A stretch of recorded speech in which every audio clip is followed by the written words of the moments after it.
Hello everybody, welcome back. Today as well we have got you another video. In this video I'll show you how you can simply go ahead and buy data on Lycamobile. But before that, please do make sure to like our video, subscribe our channel, and yes, without any further delay, we're simply gonna go ahead step into our video. So for that matter, what you have to do is simply gonna go ahead, first of all, access a particular Lycamobile application on your mobile phone, and then afterwards here in this section, go ahead, enter the active Lycamobile number that you got. Simply add in the number and tap on this login option given below. Once you have successfully accessed your account, be able to find this kind of interface, which includes this top up now option. Since once you have tapped on this top up now, you can actually check out the credit balance also beside, so you can see how much you can actually top up for you.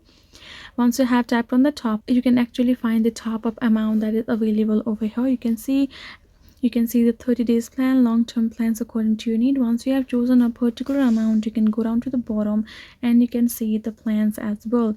What you gotta do is simply gotta go ahead and add in the number on top. Here in the section, you can see if you would like to edit, you can tap on this pencil icon beside and add your number. Now choose a particular amount and the plan both below and tap on this next option. Now you gotta confirm it. Once you have confirmed the transaction, you will be able to quick top up your Lycamobile number as you would like, just right over here. So that is the simplest way for you to do. So I hope this video was helpful to you all. Thank you so much for watching, and yes, I'll see you guys in our next video.